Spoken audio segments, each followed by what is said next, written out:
बिस्मिल्लाहिर्रहमानिर्रहीम। अस्सलाम वालेकुम नाज़रीन, आप यूट्यूब चैनल देख रहे हैं। मैं इमरान खान हूँ। नाज़रीन, एस्टेब्लिशमेंट बहुत बुरी तरह फंस गई है, ख़ास तौर पे खैबर पख्तूनख्वा में। इन्होंने उल्टे तजर्बे किए। सियासत का इन्हें अंदाज़ा कोई नहीं है, मईशत का इन्हें कुछ पता नहीं है, एडमिनिस्ट्रेशन का इनको आइडिया नहीं है, दुनिया खारजी ताल्लुकात में कहाँ से कहाँ निकल गई, और ये अपनी ज़ात के फ़ायदे के लिए पाकिस्तान को नीचे से नीचे ले जा रहे हैं। और अब एस्टेब्लिशमेंट बहुत बुरी तरह फंस गई है। इस जगह पे एस्टेब्लिशमेंट को रेस्क्यू करना पड़ेगा, और मौजूदा जो पॉलिटिकल पार्टीज़ हैं उनके अंदर जिनको हुकूमत में बिठाया हुआ है उनमें ये काबिलियत ही नहीं है, और आवाम का उन पर एतमाद भी नहीं है। मिसाल के तौर पे एस्टेब्लिशमेंट अब ये लाइन ले चुकी है कि हम खैबर पख्तूनख्वा में इमरान खान का नामजद करदा वज़ीर आला सुहेल अफरीदी वो नहीं बनने देंगे। अभी तक तो इमरान खान ने चिट्टा इनकार किया कि नहीं, मैं तब्दील नहीं करता, लेकिन ये सियासत है, यहाँ पे कुछ भी हो सकता है। मुमकिन है कल को इमरान खान साहब कोई और फैसला दें, लेकिन सुहेल अफरीदी की हमायत में पाकिस्तान तहरीक इंसाफ में इजाफा होता जा रहा है। वो वहाँ पे काफ़ी तगड़ा हो गया। अब देखना यह है कि पीटीआई या इमरान खान साहब अपना फैसला बदलते हैं या एस्टेब्लिशमेंट मजीद फंस जाती है, क्योंकि DGISPR ने बड़ा वाजे कहा कि वो नहीं बनने देंगे। देखिए, दूसरे अल्फाज तो यही है कि सुहेल अफरीदी को हम नहीं बनने देंगे। भाई, जितने टाउट्स हैं वो इसी बारे में खबरें दे रहे हैं। एक टाउट ने तो यहाँ तक खबर दे दी कि जनाब कोई एस्टेब्लिशमेंट को पेपर मिल गए, उनसे साबित हो गया कि जनाब ये जो सुहेल अफरीदी है ये कोई रॉ का एजेंट है, और फिटेमुत ताड़ी रिपोर्टिंग दे होते। ये थोड़ा सा इन्वेस्टिगेट कर लो, चीज़ों को देख लो, वो बंदा कौन है। वो कबायली इलाकों से पहला आदमी है जिसको इमरान खान साहब ने नॉमिनेट किया वज़ीर आला खैबर पख्तूनख्वा के लिए।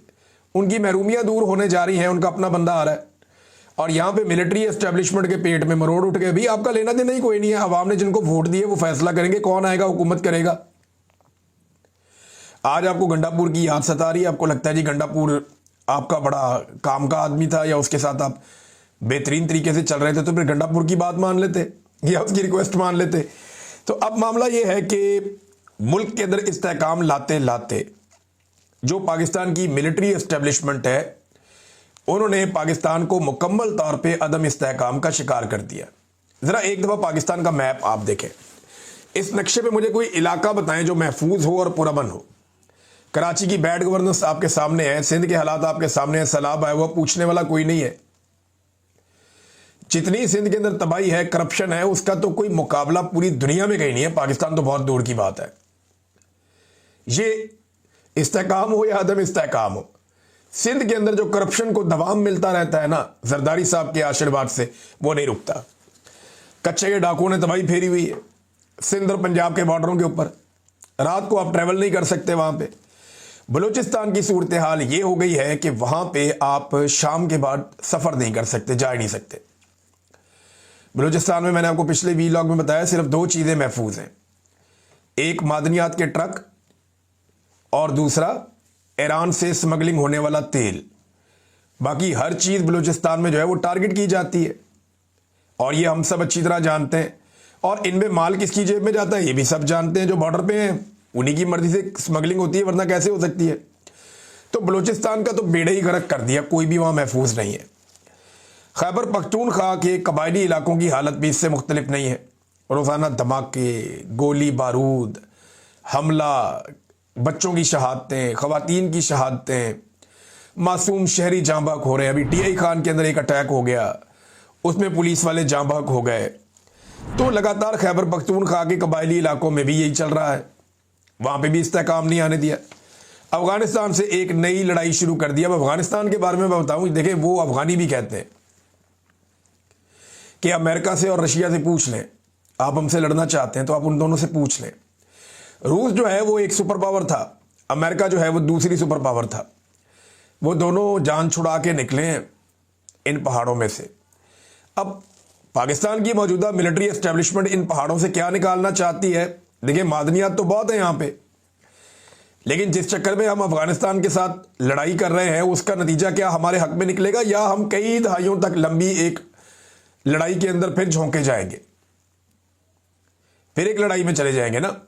भारत कितनी समझदारी का मुजाहरा कर रहा है, हालांकि वो इंतहाई एंटी तालिबान है भारत के लोग, लेकिन वो ये समझते हैं कि ताल्लुकात रखने पड़ेंगे, और वो अक्लमंदी से अपने खारजी ताल्लुकात बना रहे हैं। अफगानिस्तान के साथ, और पाकिस्तान अपने हमसायों से बिगाड़ता चला जा रहा है 7 समंदर पार अमेरिका को खुश करने के लिए। फिर भारत से हमारी दोबारा लड़ाई होने वाली है। ये मैं नहीं कह रहा, ये एस्टेब्लिशमेंट खुद खबरें चलवा रही है कि अक्टूबर नवंबर में मुमकिन है कि भारत हमारे ऊपर एक अटैक करे। फिर अब अगर आप पंजाब में आ जाएं तो सैलाब मुतासरीन अभी तक बेयारो मददगार हैं, कोई पूछने वाला नहीं है। जिन इलाकों में पानी उतरा है, लोग अपने घरों को जाकर खुद ही आबाद करने की कोशिश कर रहे हैं। लोग अपनी मदद आपके तहत चीज़ें ठीक करने की कोशिश कर रहे हैं। लोग भूखे हैं, परेशान हैं, फसल लगने का टाइम हो गया, उनके पास बीज और खाद के पैसे नहीं हैं, और हुकूमत अभी सिर्फ सर्वेस करवा रही है, कोई काम हुकूमत ने शुरू नहीं किया।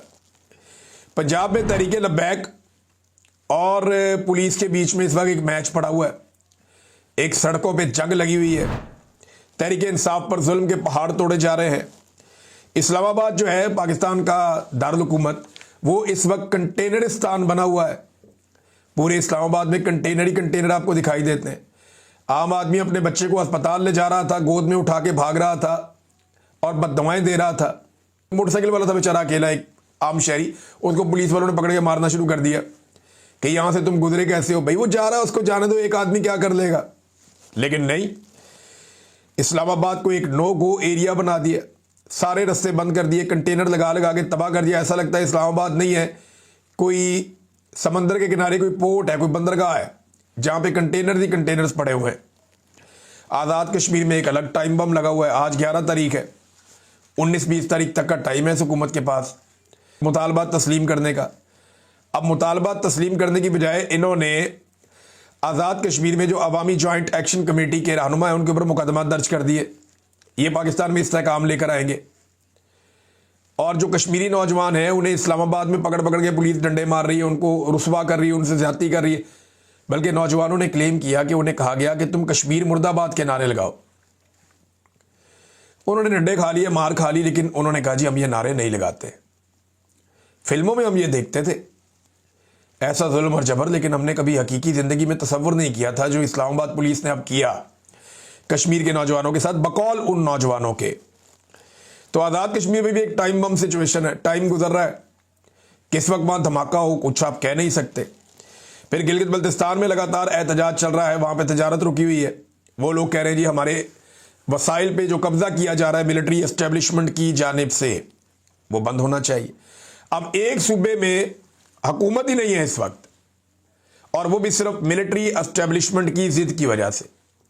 वजीर आला ने इस्तीफा दिया, गवर्नर कहता मुझे मिला ही नहीं, हालांकि मिलते ही मंजूर हो जाता है ऑटोमेटिकली। कानून ये कहता है कि जैसे ही वजीर आला का इस्तीफा मौसूल हो गया गवर्नर को, वो ऑटोमेटिकली एक्सेप्ट हो गए। ये मुझे सिद्दीक जान साहब ने बताया कि बड़ा सादा है ये। लेकिन अब मामला ये है कि एस्टेब्लिशमेंट की जिद है, इसको वजीर आला नहीं बनने देंगे। अवाम की जिद है, ये हमारा वजीर आला है, हमारे लीडर ने कहा हुआ है, तो एस्टेब्लिशमेंट अपने आप को बंद गली में ले गई। अब अगर ये इसको वजीर आला बनने देते हैं तो वो अवाम की ताकत से और अपने लीडर की विल से वजीर आला बनेगा, तो फिर तो वो एस्टेब्लिशमेंट की बात नहीं सुनेगा। उनमें कॉन्फिडेंस आ जाएगा कि हम एस्टेब्लिशमेंट की मर्जी के बगैर चीजें कर सकते हैं। और अगर एस्टेब्लिशमेंट नहीं बनने देती तो एस्टेब्लिशमेंट एक नई लड़ाई के लिए तैयार रहे। यहां पे खैबर पख्तूनख्वा में बड़ी छितरौल होगी पॉलिसी की, और वो इसलिए होगी कि लोग नहीं मानेंगे ये बात। मैं खैबर पख्तूनख्वा के चप्पे चप्पे में फिरा हूं।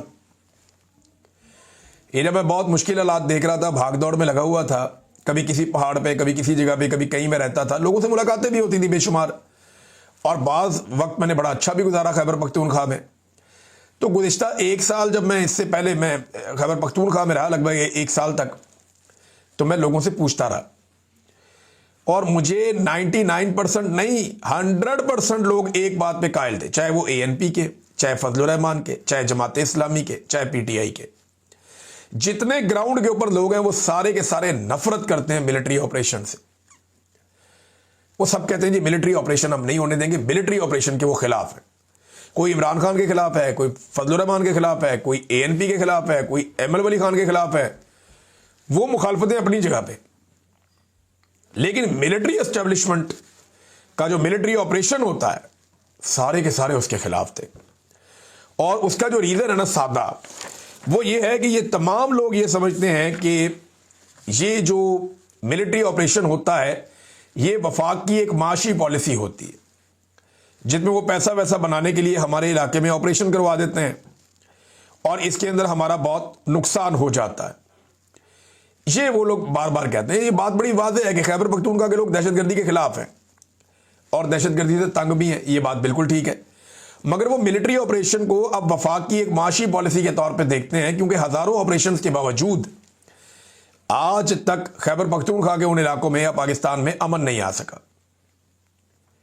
अमन वहां करीब भी नहीं आ सका, बल्कि जब जब ऑपरेशन किए जाते हैं उस दौरान में बदअमनी बढ़ती चली जाती है।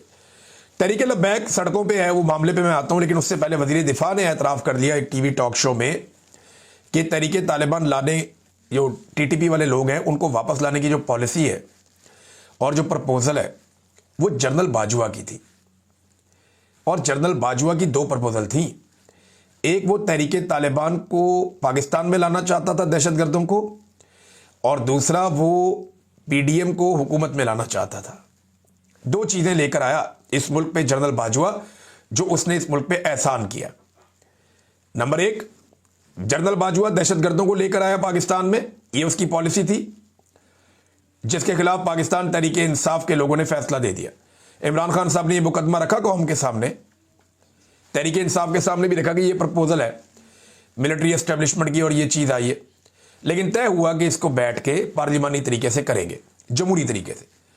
तो जमहूरी तरीके से इसको रिजेक्ट कर दिया गया अवामी मुंतखब नुमाइंदों की जानिब से, लिहाजा पॉलिसी होगी फारिग।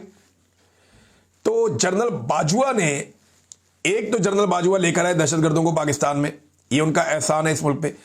दूसरा, माशी दहशतगर्दों को भी जनरल बाजवा पाकिस्तान में लेकर आए, जिनको आज इक्तदार में बिठाया हुआ है। अब इंटरेस्टिंग बात यह है कि ये दोनों तरह के दहशतगर्द जो हैं, चाहे बंदूक वाले दहशतगर्द चाहे मईशत वाले दहशतगर्द, इन दोनों को सहूलतकारी दी गई बाकायदा जनरल बाजवा के जाने के बाद भी। और पाकिस्तान तहरीक इंसाफ या पासून के नौजवान या कबायली इलाकों के लोग जरगे कर करके इसके खिलाफ आवाज उठाते रहे, शिकायत करते रहे, लेकिन तब कोई नहीं जागा। पहले तालिबान को लाया गया, दहशतगर्दों को ला के उनको बसाया गया, फिर उनको फैलाया गया, फिर उनको इक्विप्ड किया गया, उन्हें ताकतवर बनाया गया, और जब वो ताकतवर बन गए तो अब उनके खिलाफ ऑपरेशन का फैसला किया गया। इस ऑपरेशन में उनका नुकसान नहीं होगा, उनसे ज्यादा नुकसान पाकिस्तान का होगा। शानदाना गुलजार साहबा का एक ट्वीट है, मैं पढ़ के आपको सुना दूं। वो कहती, कल मैंने बाजवा को खींचा और उसकी गद्दारी और दहशत गर्दों की कहानी सबके सामने रखी। जनरल बाजवा और जनरल फैज को पाकिस्तान की सरजमीन पर दहशत गर्द दोबारा आबाद करने का पोल मैंने और दीगर लोगों ने 10वीं दफा खोला है। नतीजा यह निकला कि आज मेरे कौमी असम्बली के हल्के NA-30 थाना हसन खेल पर फिर हमला करवा दिया गया है। दुनिया के सामने वादे हो कि मेरा जो हल्का है वो मादनियात से भरा हुआ है। अब मामला मादनियात का है, ये सारे कहते हैं मादनियात का है, खैबर पख्तूनख्वा की हुकूमत कहती है, उनके लोग कहते हैं, उनके MNAs कहते हैं, फजलुर रहमान के लोग कहते हैं, ANP के लोग कहते हैं कि मामला तो मादनियात का है। और मादनियात का जो बिल पास करवाने की एस्टेब्लिशमेंट ने कोशिश की, सबके सब उसके खिलाफ हैं। तो जनरल बाजवा ने यह प्रपोजल दी थी, ख्वाजा आसिफ ने इसका एतराफ कर लिया, जबकि DGISPR की पहली वाली कोई जो प्रेस कॉन्फ्रेंसेस थी, और जो एक आधी इंडिया के खिलाफ है उसको आप निकाल दें, बीच में से छोड़ दें। बाकी जो DGISPR की जितनी भी सियासी प्रेस कॉन्फ्रेंसेस हैं, उनमें अगर किसी एक प्रेस कॉन्फ्रेंस की सबसे ज्यादा दुर्गत बनी है तो वो ये वाली है। नौजवानों ने सबूतों के साथ ऐसी दुर्गत बनाई प्रेस कॉन्फ्रेंस की, और इस प्रेस कॉन्फ्रेंस का वो हाल किया नौजवानों ने और सबूतों के साथ किया कि इसकी दूसरी कोई मिसाल माजी में नहीं मिलती।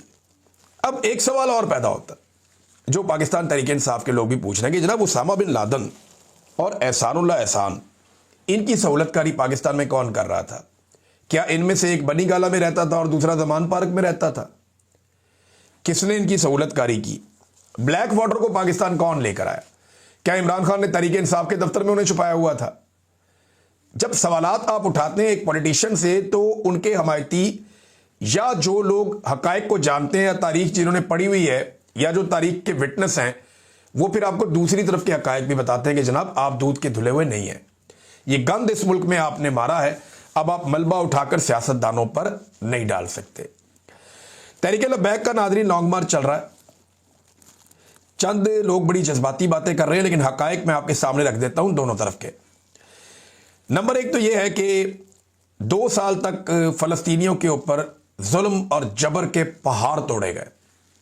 तहरीक लब्बैक गायब, कोई बड़ी कार्रवाई नहीं की इन्होंने, आए खाना पूरी की और निकल गए, कुछ नहीं किया इन्होंने तहरीक लब्बैक ने 2 साल तक।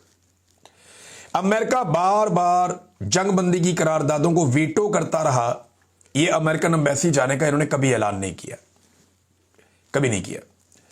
बड़ा जुल्म हुआ, बड़ा जबर हुआ, अस्पतालों पे अटैक हुए, सहाफ़ी कत्ल हो गए, उलमा कत्ल हो गए, ईरान के ऊपर अटैक हो गया, इसराइल ने तबाही फेर दी वहां पे, लेकिन ये नहीं बोले तहरीक लब्बैक वाले, उस बीच में चुप रहे। बल्कि इस दौरान वो पाकिस्तान तहरीक इंसाफ पर जो जुल्म और जबर हो रहा था उस पर आवाजें कसते रहे और उनको ताने देते रहे।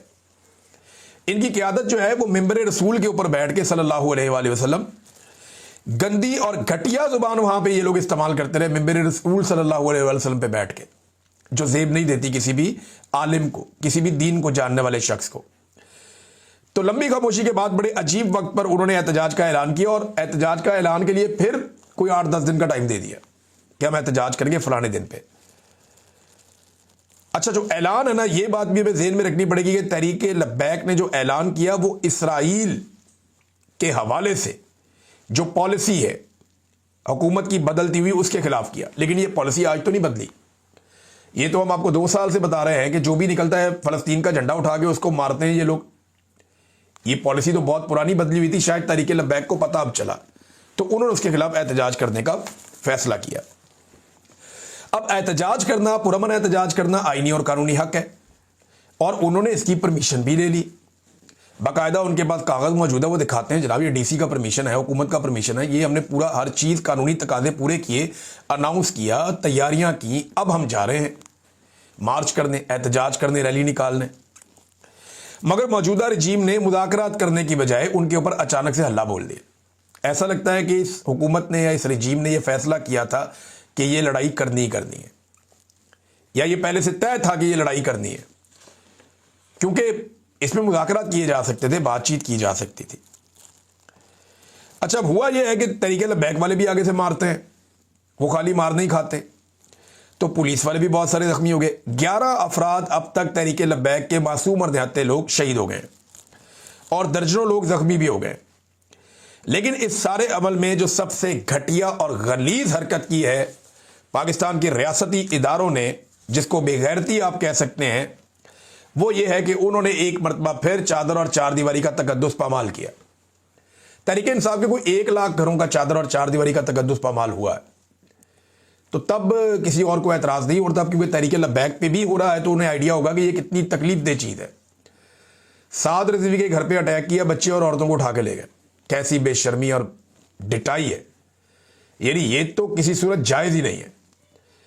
खवातीन का इससे क्या ताल्लुक है, बच्चों का इससे क्या ताल्लुक है, वो अपने घर में मौजूद है, फिर वहां पे चंदे वंदे के बक्से खोल के दिखा रहे हैं जी ये चंदा है, ये पैसे हैं, तो भी चंदा ही आता है उनके पास, और क्या आता है। आप किसी भी चले जाएं दरबार पे, आपको ऐसे ही चंदा मिलेगा, इससे ज्यादा मिलेगा। बाकी सारे मौलवी अगर आपके साथ चल रहे हैं तो उनका चंदा ठीक है, इनका चंदा गलत है, ये कैसे हो गया। चंदा ही मिलेगा ना आपको दरबार से, घर से आपको और क्या मिलेगा, क्योंकि वो इसका हिस्सा है। जैसे बहुत सारे और लोग हैं, कभी जाके वो शुफ करने वाला जो है उसका चंदे वाला बक्सा खोलें, आपके कानों से धुआं निकलेगा, और बहुत सारे लोग भी हैं ऐसे। लेकिन जब ये रियासत सोच लेती है ना किसी को अब ये हमने करना है और इस तरह करना है, तो ये कर देते हैं। और अब खवातीन और बच्चों की जो तजलील की गई है, स्पेशली जो उसके घर के मनाजिर आ रहे थे साद रिजवी के, ये अफसोसनाक हैं, तकलीफ दें। ये हरकतें जेब नहीं देती रियासत को, ये घटिया और गंदी हरकतें नहीं करनी चाहिए। बेशर्मी और ढिठाई पर मबनी ये कार्रवाई है जिसे फौरन कंडेम करना चाहिए और तमाम लोगों को करना चाहिए।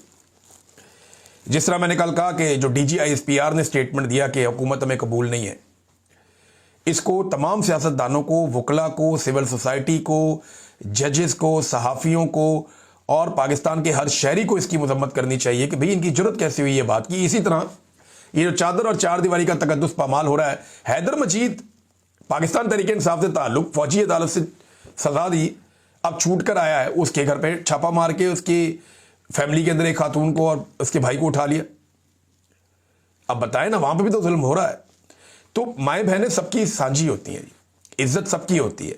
तो ये ज्यादती है जो रियासत कर रही है, और ये बड़ी डिटाई से कहते हैं। तलाल चौधरी आता है, वो कहता है जी कि मरियम का दरवाज़ा तोड़ा, उसे गिरफ्तार किया, उसकी वालदा बीमार थी, उसका मजाक उड़ाया। तो तीनों चीज़ों का मैं जरा क्लियर कर देता हूं।